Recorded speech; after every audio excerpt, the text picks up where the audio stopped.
It's Thomas and Kluja on high ground, by the way. Yeah, this is a game. They need to close this game out, right? Like, yes. We know for a fact, 83, again, in case you just tuned in, that was the highest threshold we've seen for points. Kluja and Thomas, they were at 77 not that long ago. They're about to hit top 10, which is another round of placement points on top of any eliminations they picked up along the way. Down below, though, Sweet and Artemis, Sweet, and Berloof, I hope I'm saying that correctly. They're making things happen, right? They've got the 6 eliminations. They want to try and rack up as many as possible. But they are so far behind right now. And I've got to criticize the use of that second Shadow Bomb there instead of getting into the box. Maybe a misclick or something, because now he doesn't have the rotation to stay with his teammate Berloof, who does have one more Shadow Bomb remaining. They're going to have to path in and walk it in. Right now, again, top 10 is another round of placement points. Everything is going to slow down. Santo is single, unfortunately picked off right there at the edge, missing out on those points. I want to go back up top, right? I want to see what's going on with Kluja. I want to see their points right now. Berloof, Sweet, he's dropped down to nothing. Anyone could accidentally sneeze in his direction and he could get picked off. Someone finds it. It's Detox who's going to be picked off in the crossfire there. Now Sweet, again, he's ticking. It must be within a stink bomb, and he gets traded out. Berloof does. But Sweet, look, his HP jumps up, so he must have found elimination. A second before, if that player doesn't come from behind, he actually gets the siphon and probably survives there. Yep. So everything coming down to these milliseconds decision. I still haven't seen Thomas. Yes, they finally got one elimination from up on high ground. Sweet starting to use that campfire to its full effectiveness here as the zone starts to go back in the other direction. 5 duos remaining, 7 total players. Oh, and Thomas gets picked up. That puts Artemis Sweet in the top 5, another round of placement points. So does that mean, that must mean they both have been eliminated? Yes, they are both gone. Right now on the high ground, you've got a player, and everyone else is super huddled together, because don't forget, this play space is just shrinking right now. Stir6, his dual partner Twix, is alive. They find Sweet, who gets picked off. I love the placement of that trap, though, and the quick reaction from Sweet to actually edit his cone in a certain way so he can make it out unscathed, but still, 4 duos remaining. One player drops behind. They're all the same skin for some reason, and Sty6 is going to be able to find him easily. So that duo down on low ground by themselves right now against 2 more players, Nujulian and Oxy right here. And down below, Styrix and Twix are the only duo left. They immediately shut down Oxy. They're like, one player's pushing us, just let's cooperate, let's shut this guy down, and now they're in a 2v1. Gooden here is going to have the fight of his life, and he's on the 64 points. We've seen a lot of players hovering in that range. This could make the difference if he can find both of these eliminations and the victory royale. 5 points could make the difference. He gets cracked, Bala, down to 23, 13. Oh my God! Oh my God! That was the sickest split knock I've ever seen! That could have been the sickest split knock I've ever seen, because if he got that elimination and landed, he could have gotten the siphon and all of a sudden forced this into a 1v1 with HP advantage. But unfortunately going to go out into the zone, not able to control himself with the flint knock. Just like Zeke here, a little bit of excitement there from that play. I'm melting in my chair. I'm just slowly sliding down. I'm trying to collect myself, Fortnite fan, but it's not working right now. Next game, 62 players, 34 duos, still sliding down. 85 points from Rojo and Wolfies? Okay, guys. All right, listen. So they were slowing down when we last took a look at the standings when I was up there with you, Zeke. They were slowing down. They fell out of that first place. They're starting to creep down to that 6th, that 7th. We were talking about whether their games have been played yet, but climbing back in a strong fashion here. They've got one more game, and at 85 points, if they make this a big one, they could break 100 and almost guarantee themselves a spot to New York. They have shifted gears, shifted mindset, and have said, we need to punch our tickets. We need to be on the stage of the World Cup Finals in New York City. Right now, they've got 3 eliminations between them. Don't forget, top 15 is the round of placement points. They are halfway there. They've got to play this smart. They've got to find these few eliminations, like this one player roaming around. Oh my God! Elite gets picked off, another elimination heading their way. And look at this, they're just looking to confirm eliminations, beam players as they can while being as safe as possible, because look at all the resources they've got available to them. Shadow bombs, chug splashes, the combat, minis, they've got it all. They're looking to make this, Bala. It's kind of crazy. I actually thought that he had an infantry rifle in his hands, but no, it's actually a heavy AR, which you don't see used too often anymore because of the effectiveness of that infantry rifle at long range. But you can't, you got to take what you get, and maybe he even prefers the heavy AR because it does have, you know, a bigger clip in it. Yeah. Not doing quite as much damage, but up in the top left right now, we're not only looking at the thresholds reaching top 25, but Mr. Savage goes down in this game. Not too consequential because he's already qualified for New York, but that's another hint that they're probably not going to be making it up there and taking those top 4 spots. That's right. Don't forget they've qualified, which means right now they're playing for money, which is great. So you got to think they're trying to find eliminations. Den Magic Pulse, by the way, someone tweeted at us. That means the magical sausage. You're welcome. The more you know. More shots coming out here from Ollie is cracked. He did not manage to crack that player's shields, but the shots were pretty on point, and he's, of course, 761 above the damage threshold for the Storm. There, Motor, for just a brief moment, peeks out, and Ollie finds and secures it. I think he might have also hit Motor's teammate, Ferox. I believe he did. As he jumped out of that box, I'm looking at Wolfies and Rojo right now, carpeting their way towards the zone. They're going to go ahead and decide to launch pad. They use that, you know, tarp for a second just to get ahead of everybody else, make sure they're not gonna, you know, hit their heads and waste the launch pad effectively. But here, Benji using those chug splashes to immediately get back to max health, starting his turtle forward. And the fish out of water here, I mean, the duel of these, you know, we kind of, it's funny that you said we may not see them in top 10, but look at the point threshold. I know. They said, look, Bala, we're savage, we're Benji Fishy, bro. Don't put us out. By the way, four rounds in the AR, only 4. And Zeke finds actually 2 players who didn't edit their box close. He's going to take out Black. And his teammate as well, Stoico, going down, and that's probably the end of their run in the World Cup. Benji literally just said, Zeke, I don't care about these 4 AR rounds. Watch me pick up the double, and now I'm sitting on 300. Check me again, bro! I'm a fish out of water! I can breathe in fresh air! That was, in case you didn't see that, that was a thing at the summer block party, which made me laugh, by the way. Go back and watch those little interstitials. They're fantastic. That's what I was referencing. But 86 points over on Wolfsies and Rojo. Yeah, and he's actually in trouble here as the Shadow Bomb. This player actually doesn't realize, though, he's going to take a nice shot onto Mawaka, sorry. As Wolfie's making his way forward, Rojo is split, but we've seen this situation before. Again, reaching towards that 90 points right now. One more elimination is going to do it, but Rojo goes down, and it's all up to Wolfie's right now. All right, here we go. So Rojo gets picked up. But now, look, they've just hit that 90-point threshold. So let's think about this, right? If Wolfies could clutch it up by himself, he'd have to at least get the Victory Royale, which is another 7 points, and at least 3 eliminations. There's still 10 players. It's doable. To get 100, is that what you're to break the triple digits. Yeah, I want to see the 100. I want to see it because you know they want to see it too. I mean, based on what scores I'm seeing already spread out throughout the map and the games that we've seen, I think he's already probably clinched it.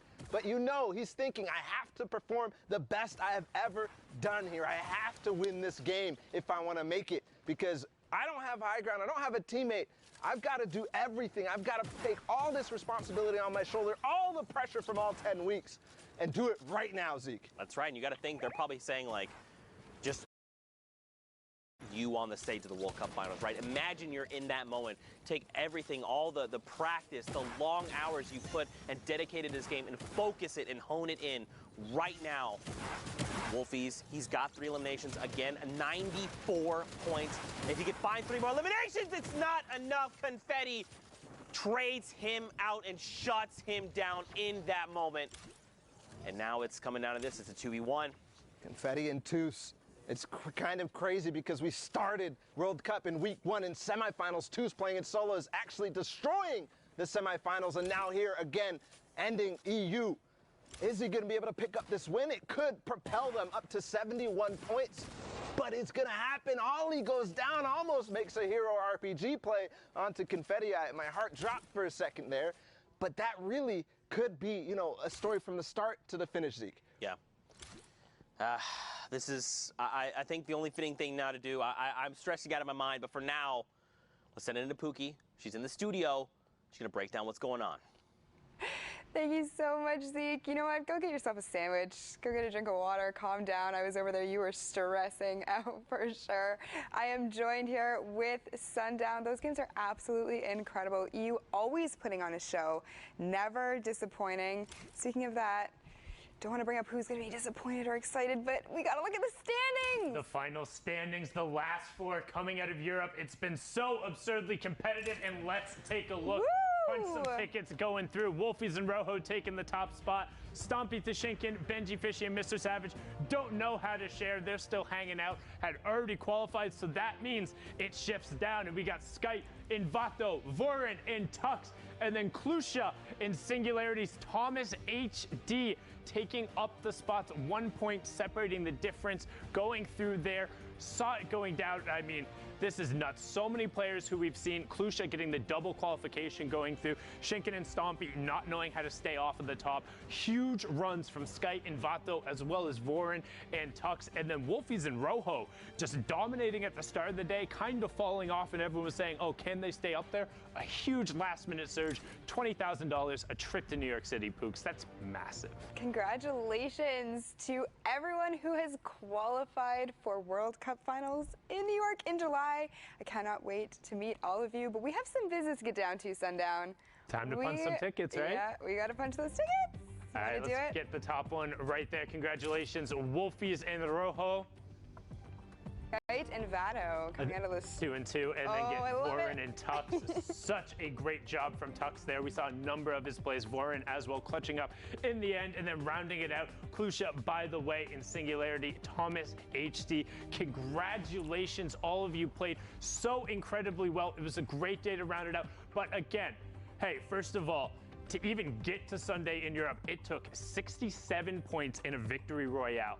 Like, if you were playing on Sunday, you're among the best of the best there, and just because your name isn't up here doesn't mean you're done. There's always going to be more to play for. There's always more there. And speaking of always more competitive Fortnite stuff, we recently actually just launched our own dedicated Twitter to all things competitive Fortnite. You know, let's just throw it on up there. Go ahead, give it a follow as well. It's twitter.com/FN competitive, and I mean, there's always a way to get involved. We're going to be highlighting plays, we'll be doing breakdowns, we'll be asking you who your favorite players are up there, so keep an eye on that. And then let's also see what is up on the social wall and what players had to say up there. Boom, right on up there, and then everyone saying welcome to Twitter on there. Let's go, people being excited about it, and look at that. I love the Sharks just slamming the like and the retweet button. Nice. I love that. Cutest graphic I've seen on this wall thus far.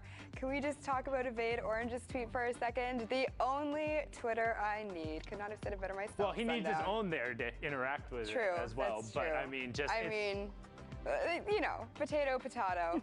It is what it is. But yeah, guys, if you're not following this Twitter already, please go and give it a follow. I'm following it. I know Sundown is. Tweet to us on there. We'll be replying to stuff all day today. But you know what? I feel as though, you know, we've seen a lot of games coming out of Europe today. You know, we've seen a lot of people, you know, punch their tickets. Congratulations to everybody so far. I cannot personally wait to get into the next set of games. So before we do that, we are going to go to a quick break. Do not go anywhere, because when we come back, we'll have more Fortnite action. Let's fly out to the lobby. Let's fly out to the lobby. Let's fly out to the lobby to get your spots and numbs. Burgers from dirt to munch. Tacos royale with brunch. Red juices, a tasty treat for Lil Whip, Peely, and Pizza Pete. Let's fly out to the lobby to get your spots and numbs. Let's fly out to the lobby to get your spots and numbs. What's up, Fortnite fam? Sundown here, and today we are going to talk about the Tactical Assault Rifle and its addition to competitive play. The tactical assault rifle is probably one of the best additions to the game. It's a long-range weapon where you could save AR ammo if you have a drum gun. Small bullet you can find everywhere, so it's a good weapon. The tactical AR is an uncommon, epic, and legendary weapon that utilizes light ammunition and has a high rate of fire. It does 22, 23, or 24 damage depending on rarity, has a pretty fast first shot accuracy timer, and a dope reloading animation. I mean, come on, just look at it.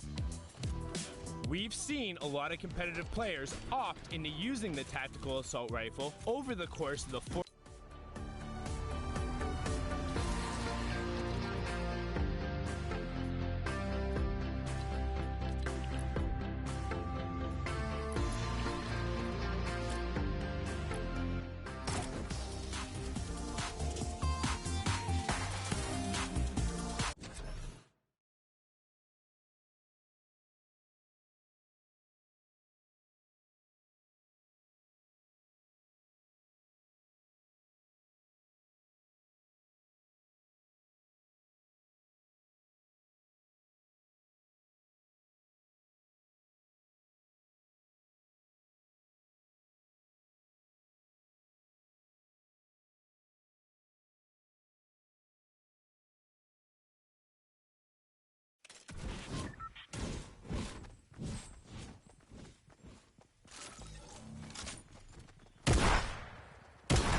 Fortnite fam.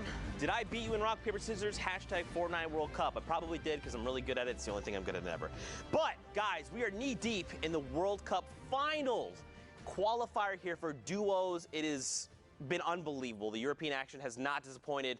But, of course, we're getting ready to hop into more games. Now, what we're going to do is we're going to take a look at Oceania replays because don't forget Oceania and Asia happened overnight. So we're going to also look at Asia replays as well. I guess I should have said both. And then we're going to take a live look into Brazil, see how things are going for them. I need two casters on deck. Let's get Pookie Face. Let's get Sundown. Let's get into these games. Thank you so much, Zeke. I'm joined here by the amazing Pookie Face, who has a great talent at ignoring high fives. Oh my goodness. Wow, she literally looked right at the camera and then right at me, but as Zeke just said, Oceania and Asia wrapped up last night. I stayed up and watched some of the games. I know most people didn't, but they were incredible. The last spots were there, and let's hop in, give these guys a little coverage, and celebrate just how awesome at Fortnite they are. Now, a fun fact about both these guys, 7 matches played total. That was all they ended up running through. So they were able to get the maximum amount of points through each one of them, not needing all 10. And as we talked about, with the breakaway esports duo of Serpent and Hype, averaging a placement of 2.67 across those 7 games. That is ridiculous. That is extremely high. Do you know what other teams are sitting at in terms of averages like that? I mean, you really don't typically will see placements like that in a 10-game run. Like in overall, like we've seen people being those consistent in like over the course of 10 games. Right. But like in that spree, I think the closest we've seen is the Twins out of Oshi when they were playing more placement based and less aggro. I think they had one of the weeks up there where they were nearing 4, but sub 3 that's really, really, really good. Yeah, it's definitely pretty incredible, like you said. And we see Hype just get the elimination on Pendragon, LOL there, just utilizing his edits there to quickly peek out, make sure that he's not leaving himself too exposed. Take a look at his partner, Serpent, who has got his own agenda of what he's doing over here. Looks like he's doing the same thing, but on the opposite side. So these guys just applying pressure all over the map. Yeah, and one thing to note, it is a much sparser circle when you're in those very late games in terms of Oceania. Some players opting to play aggro, trying to get their games out there, will just go full send and try and burn through a couple towards the end to get into another one. But if you have good game management or the ability to just play consistently and ride it out, you can play this game all the way to conclusion and maybe snag what might be a slightly easier victory route for you if you're playing passive and defensive, which Serpent and Hype seem to have been doing so here with, I want to say, hello everyone. 60 limbs, but in comparison to the rest of the lobby, it's not a ton. It's good.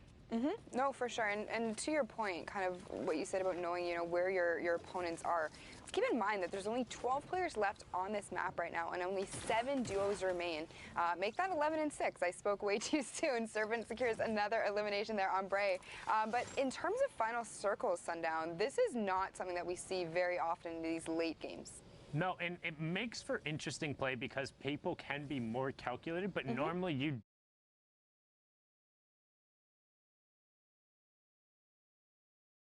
Hype